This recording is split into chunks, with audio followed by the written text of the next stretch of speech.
So we come to the next move. It's called arm rolling in a fixed stance, or the back swinging monkey. Different things in different forms, the qigong forms. This one is, as if within the traditional forms, it's believed to help the liver, gallbladder, and pericardium. They're the meridians they're linked to with this motion. Bit of a funny motion, this one. And we're not going down that traditional path with that. Basically, we're going down the usual, the Pilates, the different or slightly unusual path of Pilates, yoga, and hypnotherapy with the breath. Okay, so a bit of a mixture of breaths. We're in a breath synchronized motion manner, vinyasa, breath synchronized movement in Sanskrit. So basically, we're just going to go into the breathing to start off with. Spend a lot of time on the breathing. Now we'll stuck three forms together. The basic 8 brocades, the movements only from the 8 brocades, and also this is the next part we started. It's the 5th of the next 18 form qigong sequence I've added on. And then there's a 9 form at the end. So it's 35 moves in all. Doesn't really matter. I'll put in brackets the number 35 and what move it is. This would be, well, add the 5 to the 8 I've just done, the 8 brocades. This would be like 13th for the whole 35 moves. That doesn't matter. You can do these segmentally or in the order I put them. It doesn't matter. So let's just get straight into that breathing. Unlike the traditional qigong,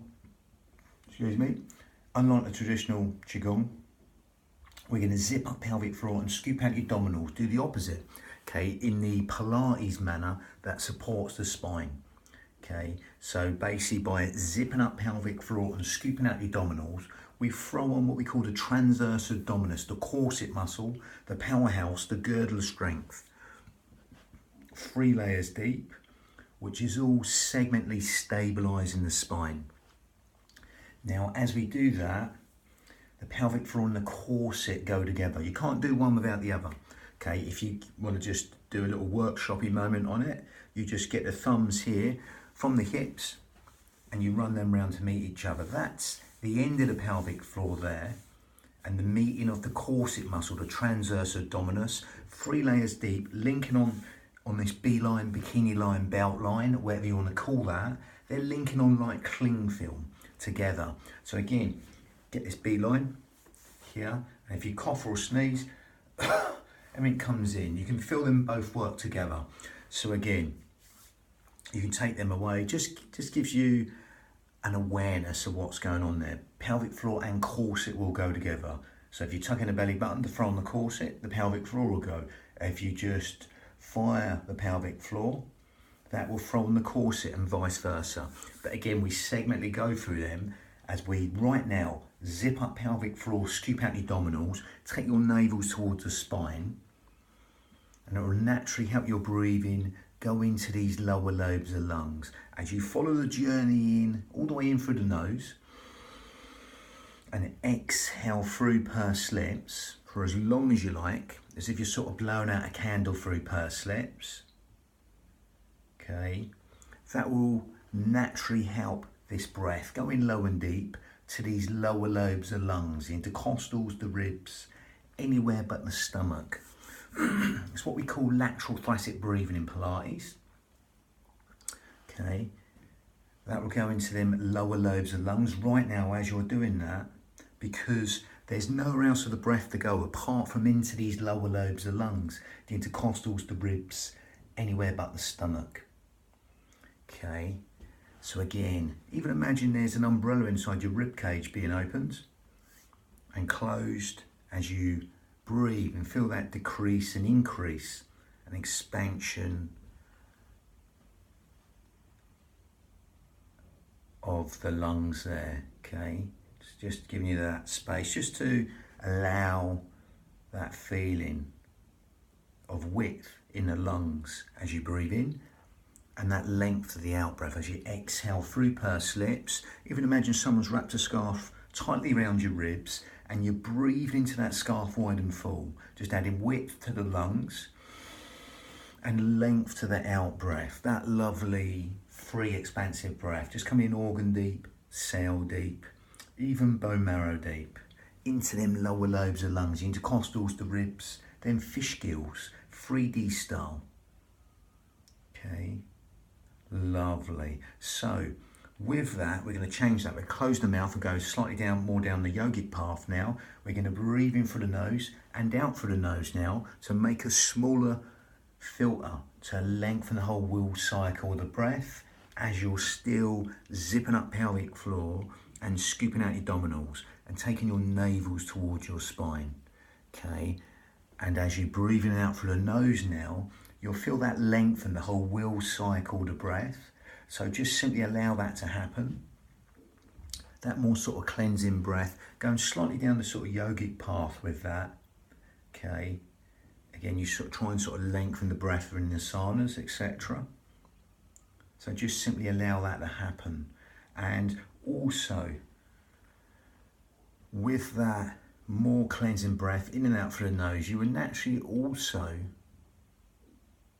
feel the out breath want to fall longer than the in breath. So simply allow that to happen. And as you allow that to happen, you can consciously take your mind there and elongate that out breath longer than the in breath. So consciously take your mind to the out breath, quadruple it, double it, triple it, whatever you like the out breath, just make it longer than the in breath. The in breath's conscious thought, the out breath is subconscious thought. So by extending the out breath longer than the in breath, we're just encouraging sleep, digestion, rest, and relaxation to all be benefited by elongating the out breath longer than the in breath. Okay, just allowing that simplicity to relax the mind as you elongate the out breath in that hypnotherapy manner, a bit like 7-11 breathing. Again, just simply allowing the out breath to go longer than the in breath. When we do that, like you are right now, that will stimulate the parasympathetic nervous system. Okay, all the things you don't think about, sleep, digestion, rest, and relaxation, all being benefited by elongating the out breath longer than the in breath, encouraging them restful relaxation responses and endless dreams of comfort. Lovely. The housekeeping properties of the body all being benefited. Sleep, digestion, rest, and relaxation all being benefited by elongating the out breath longer than the in breath. Cellular communication being benefited, organ function, etc. all being benefited by elongating the out breath longer than the in breath within your limits. Don't force anything. You have to try or try not to try. Just simply elongate the out breath longer than the in breath. And allow them chemical cascades of relaxation to enable the body to further relax and let go at will. And allow that simplicity to relax the mind. Now again, you can stick with that as you're still zipping up pelvic floor, scooping out your abdominals, breathing out from the nose, and lengthen that out breath longer than the in breath. Now you can stick with that or go down more the yogic path or the more advanced yogic path. Okay, the more advanced yogic path is Ujjayi breath, victorious breath, okay, in Sanskrit. So if you want to do that, that's great, or you can do that, that's great. If you can't, don't worry, it's slightly more advanced. Just carry on being aware of the sound of the breath, the feel of the breath, as it weaves that tapestry of relaxation within every single organ, cell, sinew of the body at will. Just allowing that breath to manifest in every square inch of tissue in the body. As you zip up pelvic floor and scoop out the abdominals, take the navel towards the spine still, in and out through the nose while lengthening the out breath longer than the in breath. Now again, if you want to get that Ujjayi breath, all we do is add a little bit. We narrow the esophagus and make a smaller filter there again. And it gives us sort of like a Darth Vader type breath. Again, I was going to demonstrate. We breathe in through the nose still. Keep your shoulders down. And we go with the mouth shut. It's keeping them shoulders down.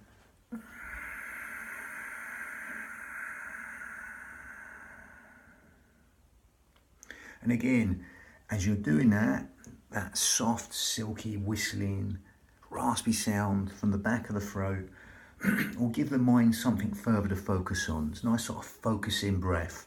Helps you give you something to hear even more as you focus on the breath. Okay. Again, helps us stimulate the thyroid gland, which helps with weight control, etc. Helps us build the heat in the body. Helps us fan the fire to burn all the toxins in the body. Ujjayi breath. If you can't, don't worry, just carry on. Now again, we're going to link that to vinyasa, breath synchronized movement. It's a nice hand motion here. We're just sort of massaging the beach ball, keeping the tension out these upper traps. Remember, we're quite overactive in these upper traps, so we're going to massage a big beach ball and exhale, push away the walls, open out the chest. It's breathing here, and you exhale. If you want a little pivot on the foot to turn on the toe, you can do to save the knees, but you don't have to go that far. You can stay here. You can be up high or down low. I would go no lower than knees and lama toes. I'm going to stick to the Iyengar Yoga old school principles of alignment, okay, or even less, a centimetre, a millimetre, or a foot down. Okay, only go as low that's comfortable to you. Okay, it's your union of your mind and body. We're going to breathe in, tension out the shoulders, and exhale, open out the chest. If you want to go deeper, go deeper.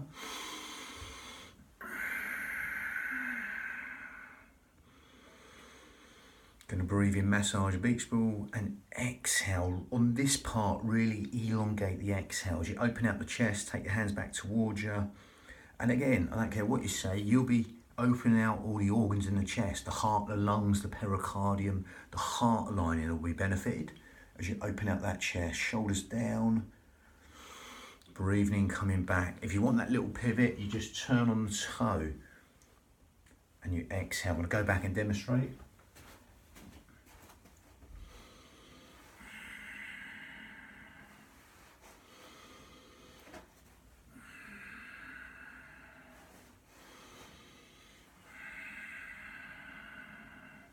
Again, but that's optional. There's many options, okay? Just make these unique to you with the speed and the tempo and the rhythm, and how low or high you go. Okay, just the hand motion here, breathing in, exhale for as long as you like.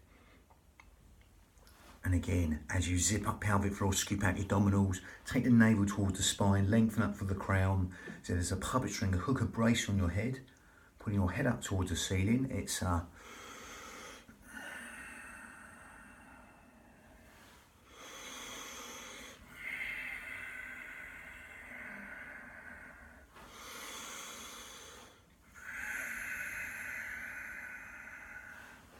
and again, imagine you've got a skewer through your head. You turn onto that skewer. If you're turning and making this much motion, you just turn and open out that chest. Really feel the stretch in the hands, the finger flexors there, shoulders down, and just elongate that exhale on the part where you open out the chest. Again, that elongated exhale will help something called the myotic reflex within the muscles.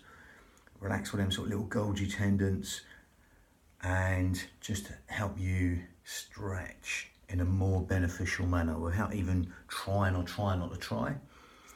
But again, that was the back swinging monkey. It was number 5 of the 18 form Qigong sequence, added onto the 8 brocades. It's 13 of the whole 3 forms are put together, the 35 moves. And the 6th move of the 18 form Qigong sequence is rowing the boat in the middle of the lake, a nice sort of squat motion one coming up. And that'll be number 14 and the whole 35. But that was number 5, the back swinging monkey. Bang.